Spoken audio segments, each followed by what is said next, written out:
Assalamualaikum, selamat pagi, salam sejahtera buat teman-teman semua. Hari ini kita akan membahas grafoterapi. Ya. Tapi sebelum bicara tentang grafoterapi, saya akan sharingkan tentang teknik untuk memberikan support kepada orang lain itu ada bentuk apa saja, gitu ya. Sebagai tambahan teknik itu sekarang yang lagi tren itu kan ada namanya teknik coaching ya, teknik coaching. Jadi apa yang dimaksud dengan teknik coaching sebentar lagi saya akan gambarkan, karena teknik coaching ini berbeda dengan teknik coaching yang dikenal sebelumnya. Misalnya kalau dulu di pendidikan mungkin di psikologi atau di guru bimbingan konseling ya, coaching itu satu paket dengan coaching dan konseling. Tapi sekarang yang namanya coaching itu konsepnya berubah ya. Nah, berubahnya seperti apa? Saya akan coba jelaskan dulu ya. Untuk kita memberikan support kepada klien itu ada 4 teknik support ya. Kalau digambarkan kurang lebih seperti ini ya. Saya gambarkan dulu, ada 4 kotak kelihatan di sini.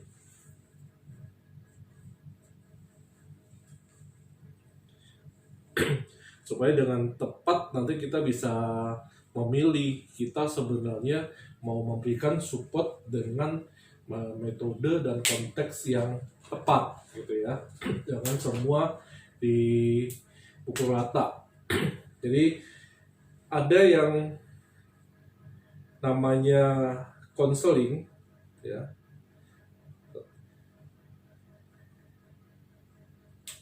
Konseling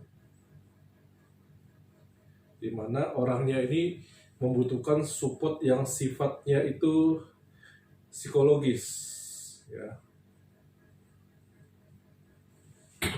Nah, kita kalau ada persoalan psikologis, maka support yang kita berikan itu adalah konseling.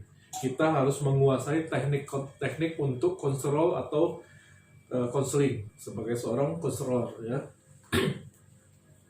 Nah, berikutnya kalau misalnya yang dibutuhkan itu adalah keterampilan atau skill, baik soft skill atau hard skill, maka support yang diberikan itu adalah training ya. Jadi ini perannya kompetensi seorang trainer ya. Jadi harus kita bedakan kapan saatnya konseling, kapan saatnya training. Bisa sampai ke bawah. Nah, kalau sifatnya itu ada experience yang dibutuhkan, ya, experience ya, yang dibutuhkan oleh klien, maka ini yang dilakukan adalah mentoring.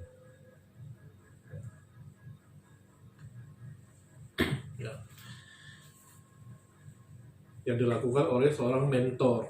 Nah, kompetensi yang dibutuhkan di sini adalah orang yang expert ya, atau punya pengalaman di bidang yang dibutuhkan oleh klien. Kalau misalnya dia bisnis resto, ya berarti mentornya harus punya pengalaman di bidang resto. Kalau dia misalnya seorang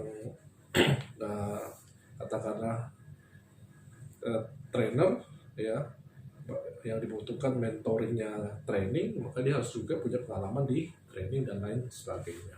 Nah, support yang terakhir itu kalau dibutuhkan itu adalah sistem. Biasanya terkait dengan perusahaan atau organisasi. Sistemnya apakah sistem secara keseluruhan atau sebagian, misalnya produksinya saja kah, marketingnya saja kah, HRD-nya saja kah, atau apa. Nah, ini proses yang dilakukan adalah consulting namanya. Jadi ini perannya seorang konsultan ya. Jadi apa yang dibutuhkan oleh klien itu harus dibedah dulu jelas fungsinya gitu kan. Itu sebabnya kalau lagi di kelas baik yang offline maupun online ya, kalau dipanggil coach sebenarnya nggak tepat, karena yang dilakukan nggak ada fungsi coaching ya. Yang dilakukan adalah saya melakukan training, saya sebagai trainer gitu. Terus coaching itu ada di mana? Coaching itu menyentuh keempat supporting ini. Nah, ini yang dinamakan coaching. Ya. Orangnya namanya coach, gitu ya.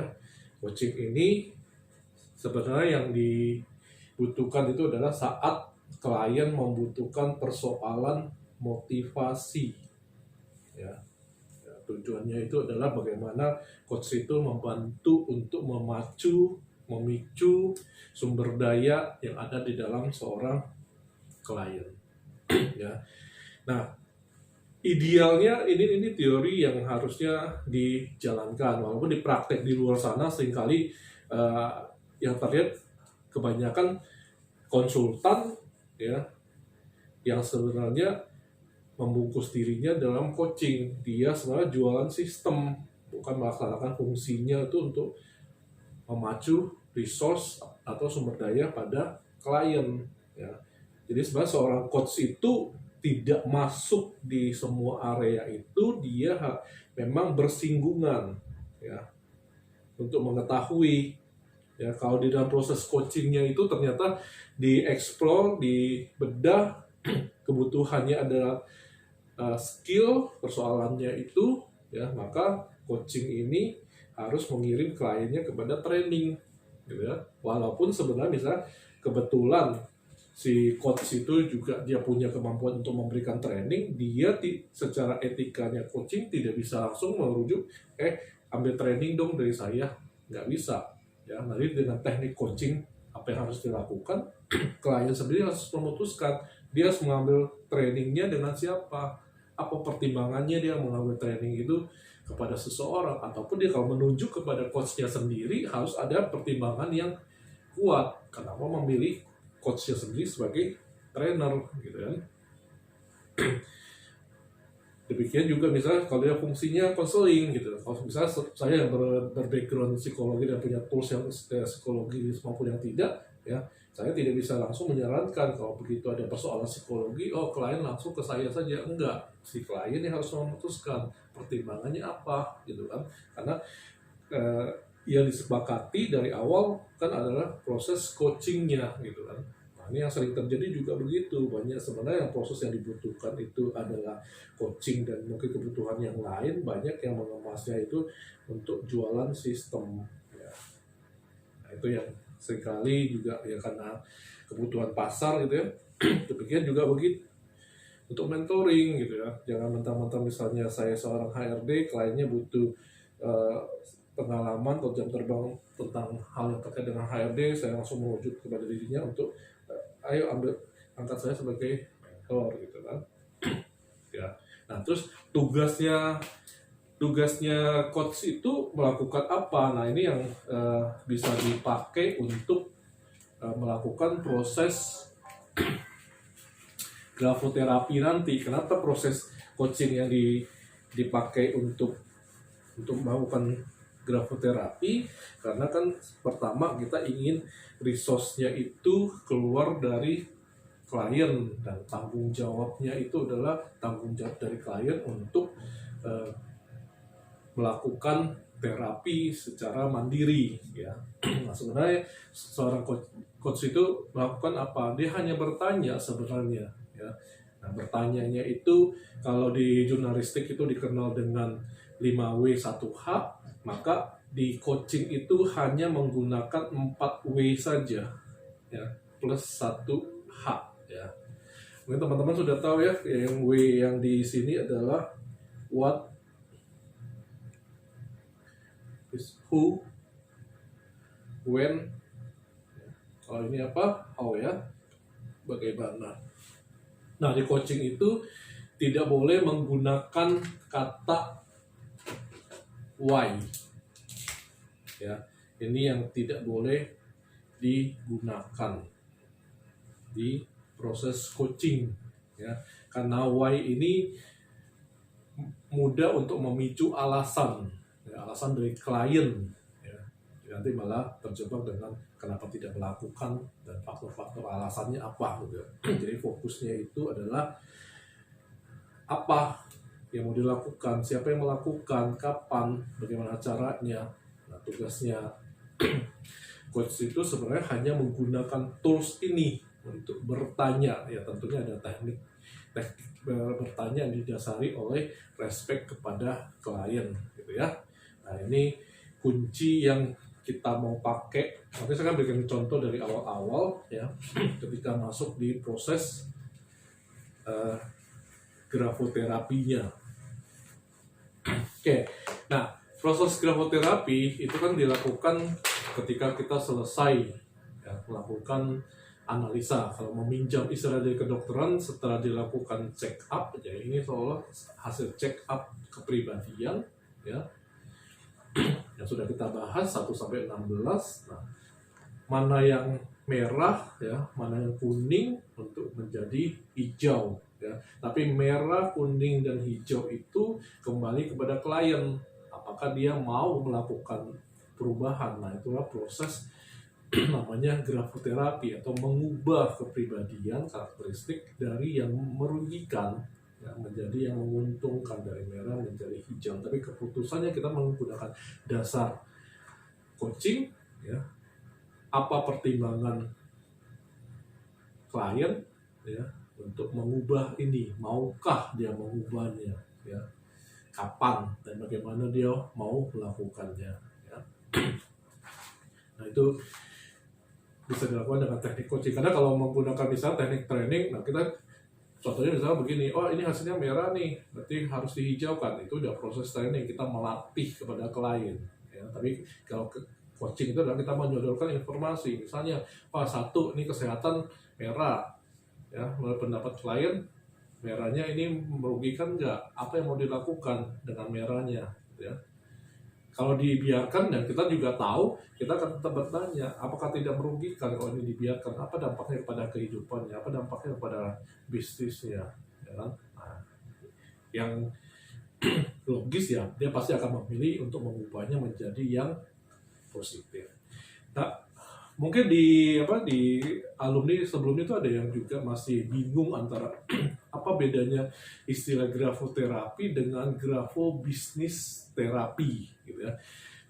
Nah, kalau grafoterapi sendiri itu adalah terapi-terapi yang menyangkut dengan ciri kepribadian dan karakter saja. Tapi ketika kita sudah masuk menambahkan huruf keuangan ya, ciri-ciri yang berdampak kepada keuangan dan bisnis, apalagi nanti sudah ditambahkan huruf-huruf infinity, huruf-huruf prosperity dari tanda tangan dimasukkan ke dalam tulisan tangan, itu makanya menjadi grafo bisnis terapi, terapi berupa tulisan tangan yang berdampak kepada bisnis dan keuangan ya. Itu yang dimaksud. Jadi sebelum masuk ke pembahasan detail masing-masing, saya akan jelaskan dulu teori aslinya.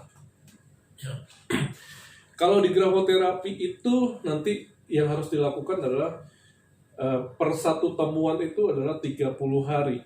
Ini harus dilakukan, menulis terus menerus ya.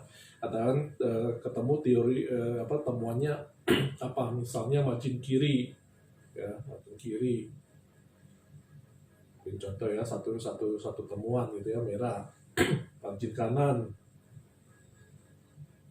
merah ya, satu temuan gitu ya. Dorongan berprestasi ya,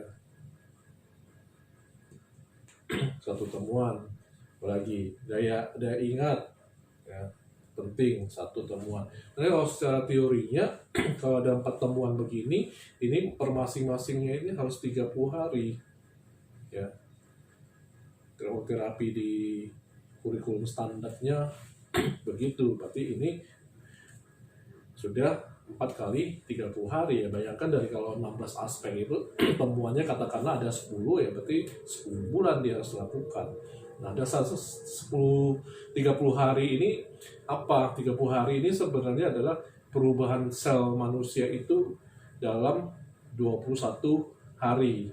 Nah, mungkin teman-teman pernah dengar perubahan kebiasaan itu berlangsung 21 hari. Nah, itu sebenarnya dari tumbuh kembangnya sel manusia. Nanti di grafologi dibuatkan saja menjadi 30 hari.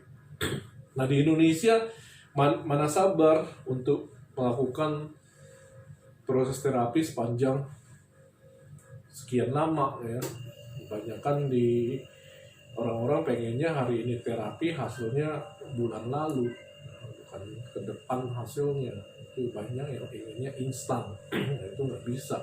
Kalau di Amerika ya begitu, kalau temuan 4 ya 4 bulan gitu, temu 10 ya 10 bulan. Dan profesional mereka per bulan ya bayarnya masing-masing. Itu juga dampaknya, itu kan yang sering jadi pertimbangan klien di Indonesia kan begitu ya. Selain dari waktunya, dari segi keuangannya, pembayarannya gitu kan. Nah saya sudah melakukan uji coba dari udah hampir 30 tahun yang lalu ya, baik ke diri saya sendiri ya, maupun kepada tim orang yang kenal dekat. Nah itu kalau misalnya ada temuan banyak, borongan ya, gabungan beberapa ciri langsung dilakukan sekaligus terapinya, hasilnya efektif enggak? Ya, sampai hari ini hampir 30 tahun ketika digabungkan itu hasilnya efektif ya. Tetapi syaratnya ya harus minimal 30 hari gitu ya. Bahkan bila per masing-masing ciri ini belum hasilnya belum baik dari segi tulisan maupun dari segi hasil perilaku sehari-hari, itu akan bertambah lagi ke 60 hari. 60 hari belum selesai akan bertambah nanti menjadi ke 90 hari. Ya. Karena memang untuk mengubah, sebenarnya bukan hanya soal mengubah karakter atau kepribadian, yang diubah ini adalah susunan syaraf manusia, ya, neurosistemnya yang diubah. Itu sebenarnya membutuhkan waktu. Ya. Kalau salah satu grafolog Amerika itu Dr. Tres Montoya malah bertanya, mungkinkah seseorang yang berumur ketika dia ingin mengubah dirinya, katakanlah ketika umur 30 ya, sudah berlangsung kepribadian dan karakteristiknya, neurosistemnya sudah terbentuk 30 tahun, itu diubah dalam 30 hari, dalam 60 hari. Nah itu logikanya silakan dijawab. Dr. Tres Montoya nggak bisa. Nah kontrak handwriting formation terapinya Dr. Tres Montoya itu adalah berlangsung 6 bulan per satu klien untuk semua ciri ya. Itu dasar teorinya. Sebelum nanti masuk ke detailnya lagi, saya ingin menerangkan perbedaan terapi grafo atau grafobisnis terapi ya. Grafobisnis terapi dengan mindset terapi yang lain ya, mindset terapi. Kelompoknya mindset terapi ini terapi yang langsung berkaitan dengan mindset ya. Ini hanya untuk menunjukkan perbedaan. Saya tidak untuk mengecilkan bentuk terapi yang lain, karena bentuk terapi yang lain juga sampai hari ini juga saya masih pergunakan. Baik misalnya yang bentuk mindset terapi itu misalnya seperti hipnoterapi, terapi yang berbasis dengan NLP, itu juga masih saya gunakan ya. Nah, mindset terapi ini yang difokuskan ya adalah perubahan dari mindsetnya ya. Begitu mindsetnya berubah, maka harapannya perilakunya ini akan berubah ya. Nah kalau perilaku seseorang sudah berubah, tentunya yang positif, maka diharapkan juga perubahan perilakunya itu akan mengubah kepada kehidupannya ya. Tetapi grafobisnis terapi atau grafoterapi sendiri yang diubah itu bukan mindsetnya ya. Ini kan berarti kan kontennya gitu ya. Nah yang diubah dari grafobisnis terapi itu adalah neurosistem ya. Neurosistem dari penulisnya atau susunan syaraf dari penulisnya ya, melalui ciri-ciri grafoterapi. Nah, pembentukan neurosistem yang baru inilah yang akan baru mempengaruhi mindset seseorang ya. Ketika sama, baru mindsetnya berubah, perilakunya berubah, diharapkan kehidupannya juga berubah. Ini yang bisa dikatakan mengisi kekosongan dari perubahan terapi bentuk yang lain ya. Nah, itu sebabnya untuk neurosystem ini sifatnya jauh lebih permanen daripada bentuk terapi yang lain selama hasilnya betul. Ya. Ini penjelasannya. Di video berikutnya saya akan jelaskan satu persatu dari aspek 1 sampai 16 apa yang harus dilakukan, termasuk juga kalau ciri-ciri yang di luar grafogram ya. Kita akan bahas detailnya. Terima kasih, sampai ketemu di video berikutnya.